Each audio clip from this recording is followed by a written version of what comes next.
Many were met, men of discretion, wisdom and wit went in their walks. 2 ears it had, and 1 eye solo, 2 feet and 1,200 heads, back, belly, a brace of hands, a pair of sides and shoulders and arms, and 1 neck. Name, please. Well, a couple of years ago, I had a visit from Joe Blundell from the Folio Society, and he was very keen to do some work with me. And eventually Joe came up with the idea of a book of Anglo-Saxon poems. The version we chose was one I was familiar with, translated by Michael Alexander. They were from a book called The Earliest English Poems, and I just loved the material. There was one in particular called The Ruin, which I'd used in an earlier book. I just love that poem, the way that it describes a visitor visiting a ruined Roman city and just musing on the fate of the inhabitants. It has a wonderful sense of melancholy. I've been illustrating now for 40-odd years, mainly illustrating books and working in print. But I have spent 12 years of that time in New Zealand working with Peter Jackson on the Lord of the Rings and the Hobbit films. In some ways, it's a very similar process. You're just kind of drawing from the imagination. The main difference is that with doing concept design, you're just at the beginning of the process, which is, for me, it's probably the most enjoyable part, is coming up with the idea and sketching it down. But at the same time, you lose that sense of getting really immersed in a piece of work that you have with doing an illustration for a book. It's quite a long process actually producing this type of artwork, and I like to be able to spend as long as possible. I just find that the quality of the work kind of increases incrementally with the amount of time that's spent on it. I'm influenced by a huge number of artists, but I think what they all have in common is that they are superb draftsmen. So Dürer, Rembrandt. And I was particularly influenced by Edmund Dulac as far as watercolour technique goes.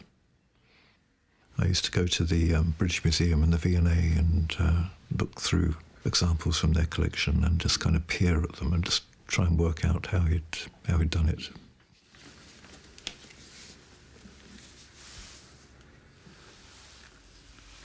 Oh, yeah, very nice. I'm very pleased with the printing. Great. It's really good. You just get the sense with all this material that there's so much more that was there, that we're just seeing these surviving fragments Tiny of fragments. This huge body of work. I wanted to use a helmet for the central motif on the binding design. There are these square plates around the helmet, and I took the opportunity to actually illustrate some of the poems as the details on these plates. In the poem The Wife's Lament, there is a reference to the unfortunate circumstances of the wife who has been deserted and is living beneath an oak tree, and included an oak gall at the bottom of the page. That was where the first kind of ink for writing would have come from. So little things like, little opportunities like that, where you're able to kind of put in things that people probably won't notice, but if they do, it's an add, it's a little bonus. Well, the thing with the riddles is that the alternatives and the things that are suggested in the riddle are probably more interesting than the actual answer. It's a creature with 2 ears and 1 eye and 2 feet and 1,200 heads. The answer is possibly a one-eyed garlic seller. But it could be all kinds of things.